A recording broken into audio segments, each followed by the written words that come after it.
तो आपको जब उठाया तो जब तशद्दद करते थे तो बाज़ औक़ात बेहोश हो जाता, सुन अपनी भी जान छुड़ा, साड़ी भी छुड़ा, वो तेरियां चीखां दी आवाज़ सुनना चाहते ने फैज़ हमीद साहब, वो क्यों नहीं तू गल करदा थे।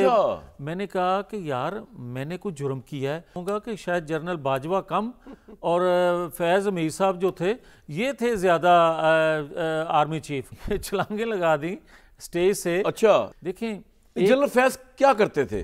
देखें जिसमें मरियम नवाज साहिबा भी उनका दरवाज़ा तोड़ के उसके अंदर दाखिल हुए और हमें उनको ये अंदाज़ा शायद नहीं था। मरियम नवाज शरीफ मिलने जाती हैं नवाज शरीफ को जेल में, और किस तरह नवाज शरीफ को तोड़ने के लिए उनको वहाँ से उठाया जाता है। ये भी जनरल फैज़ ने किया, ये भी जनरल फैज़ ने किया। और उसके बाद आप देखें कि वो नैब ऑफिस जाती हैं तो उनके कमरे में, उनके वॉशरूम में जिस तरह कैमरे लगवाए गए, ये भी बात है वैसे। बेटी है किसी की। आप और आपकी पार्टी डसी हुई है जनरल फैज़ हमीद से, तो क्या अब आपको तसल्ली हो गई है? कम से कम एक चैप्टर क्लोज हो गया। शुरू से कुछ याद हमें करवाएं, जब नवाज शरीफ साहब ने नाम लिया जनरल बाजवा साहब जनरल फैज़ हमीद का आपकी पार्टी के गुजरांवाला के जलसे में, तब से लेकर आज तक का कोई मुख्तसर जायज़ा, क्या क्या फेस हुआ, क्या क्या नहीं हुआ? देखिए कामरान शाहिद साहब, बहुत सी बातें तो आपने ख़ुद कह दी और उनके एक जुल्म की दास्तान आपने पढ़ के सुनाई कि अदलिया को किस तरह डील करते थे, सहाफ़त को किस तरह डील करते थे, या अपने अदारे के अंदर किस तरह रूमिंग करते थे। मतलब बात यह है कि कच्चे का डाकू भी इस तरह बेपरवाह होके या जहाँ चाहे जिसको चाहे उठा के ले जाए, ये मुमकिन नहीं होता। मैं जो बात आपने सवाल किया या मैं कर भी रहा हूँ, जो देखें सबसे पहली बात तो गुजरांवाला जलसे में जब नवाज शरीफ साहब ने नाम लिए 5, और हमारे बहुत से लोग थे ऐसे जो स्टेज पे बैठे हुए थे, ऊपर से छलांगे लगा दी नीचे, उसके खौफ से, फैज़ हमीद के खौफ से कि वो क्या कुछ करते आए थे, और उनको डर था कि आइंदा भी पता नहीं हुकूमत इनकी कितनी देर चलनी है कितनी देर नहीं, तो हम क्यों बलि का बकरा बने। कुछ लोगों को तो मुझे याद है वो क्रैक भी आए आपके वो जलसा गाह में, जब नवाज शरीफ साहब नाम लिया जनरल बाजवा का, तो नून लीग के कुछ लोगों के क्रैक आए कमर में। नहीं छलांगे लगा दी स्टेज से। अच्छा जनरल फैज़ का नाम ले दिया तो ये ना इंतजार किया कि चलो वो सीढ़ी के जरिए चले जाएं, ऊपर से छलांगे इस तरह लगा दी। बल्कि उस वक्त जो हमारे तादी थे उन्होंने भी कहा कि ऐ तो सानू दसे ही नहीं तुसी पहला कि ये जनरल फैज़ दा भी नाम लवोगे। नवाज शरीफ साहब ने बड़ी ज्यादती साढ़े नाल कीती है। तो देखें जनरल फैज़ क्या करते थे? देखें जनरल फैज़ की एक लंबी दास्तान है, मगर मैं थोड़ी सी मुख्तसर ये अर्ज़ कर दूं।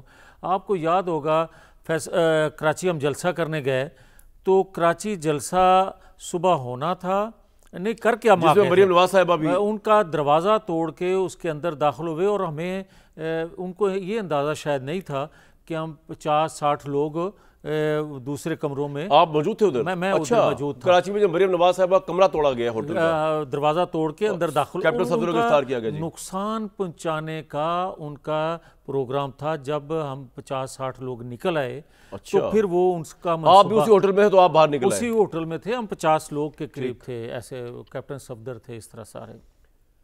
मगर ये बात रुकती नहीं है यहाँ। आप देखते हैं कि उसके बाद मरियम नवाज शरीफ मिलने जाती हैं नवाज शरीफ को जेल में, और किस तरह नवाज शरीफ को तोड़ने के लिए उनको वहां से उठाया जाता है। ये भी जनरल फैज़ ने किया, ये भी जनरल फैज़ ने किया। और उसके बाद आप देखें कि वो नैब ऑफिस जाती हैं, तो उनके कमरे में, उनके वॉशरूम में जिस तरह कैमरे लगवाए गए, ये भी बात है बेटी है किसी की। आप जुल्म की इंतहा ना करें, आप वो लगवाए। फिर आपको ये भी याद होगा कि एक लफ्ज़ जो है वो मरियम नवाज शरीफ का या नवाज शरीफ का मीडिया पे आना जो था, ब्लैकआउट कर दिया गया था। अच्छा, फिर इसी तरह आप देखें कि नवाज शरीफ को जहर देने की जो कोशिश की गई, पैमरा भी उस वक्त जनरल फैज़ चला रहे थे। पैमरा, अदलिया, बल्कि मैं तो ये कहूँगा कि शायद जनरल बाजवा कम और फैज़ हमीद साहब जो थे ये थे ज़्यादा आर्मी चीफ के। आर्डर तो इनका चलता था। मुझे याद है, ये बताएं कि राणा सनाउल्लाह के ख़िलाफ़ वो मंशियात का मुकदमा किसने बनवाया था? जनरल फैज ने। जनरल फैज ने। मैं लिख रहा हूँ लिस्ट उनके फिर जराइम आप की। मुझे ये बताएं कि चारों सूबों की असेंबलियों में एक कर्नल हुआ करता था। अच्छा। जो हाजिर सर्वस होता था और वो डिक्टेट करता था।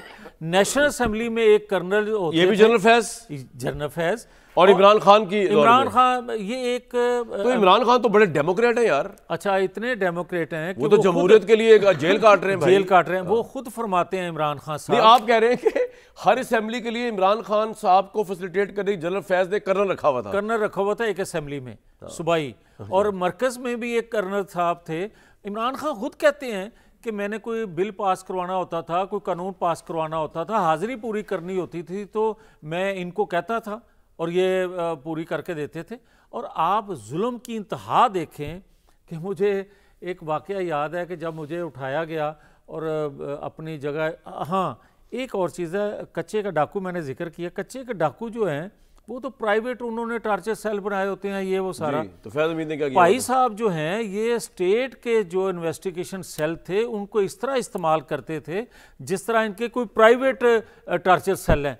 मुझे जब ये उठा के लेके गए तो आपको जब उठाया तो जब तशद्दुद करते थे तो बाज़ औक़ात बेहोश हो जाता, थोड़ा होश आता तो आप टॉर्चर करते थे जनरल फैज हमीद के बंदे? अच्छा। और एक दिन मुझे वो ब्रिगेडियर साहब कान में कहने लगे, वो गाल सुन, अपनी भी जान छुड़ा साड़ी भी छुड़ा, वो तेरियां चीखां दी आवाज़ सुनना चाहते ने फैज़ हमीद साहब, वो क्यों नहीं तू गल करदा थे? मैंने कहा कि यार मैंने कोई जुर्म किया है? कहता जुर्म किया है, वो जो आपने कहा था कि मरियम नवाज शरीफ को जो कहते थे कत्ल कर देंगे, मार देंगे, तो उसके जवाब में आपने जो कुछ कहा था वो कहते हैं इसकी चीखें की आवाज़ आनी चाहिए। जनरल फैज ने कहा था। जब तशद्दुद कर रहे थे कामरान मेरे पे तो मैंने ज़बान दांतों के नीचे ले ली, इसलिए कि कहीं ज़्यादा तकलीफ से कोई आवाज़ ही ना निकल जाए। यार इमरान खान इतने जालिम तो नहीं थे कि जनरल फैज से इमरान खान इतने जालिम थे आप कह रहे हैं? इमरान खान खाली जालिम नहीं था, आज जो कुछ हो रहा है ये मुकाफात अमल है। मुझे किसी ने कहा कि नवाज शरीफ ने फैज़ हमीद की सज़ा पे बोले क्यों नहीं, खामोश क्यों हैं? मैंने कहा कि नवाज शरीफ एक गिरे बंदे को, तकलीफ़ में बंदे को, भले वो उसका दुश्मनी क्यों नहीं, वो नहीं बोलेंगे। वो बोले थे उस वक्त जब उनके पास ताकत थी। अच्छा। जब ताकत थी, और ताकत भी ऐसी कि दूर दूर तक कोई रोशनी की किरण नज़र नहीं आती थी कि होगा कैसे। मुझे याद है कि एहतसाब अदालत में नवाज शरीफ पेश हुआ करते थे और ख़त्म हो गई थी उनकी हुकूमत 2017 में, तो अभी हुकूमत मुस्लिम लीग की ज़रूर थी। वज़ीर दाखिला थे एहसन इकबाल, और एहसन इकबाल को रेंजर ने रोक लिया नाके पे कि आप अंदर नहीं जा सकते। वो कहते हैं कि यार आप मेरे मुतहत हैं, मैं अंदर क्यों नहीं जा सकता? वो कहते हैं त्याडे मुतहत नहीं भाई जी, ये जनरल फैज़ हमीद साहब का आर्डर है। और उसने कहा कि मैं यार फिर रिज़ाइन कर देता हूँ मैं इस वजारत दाखिला से, अगर मेरे महकमा ही मेरे अंडर नहीं है तो मुझे ज़रूरत क्या है?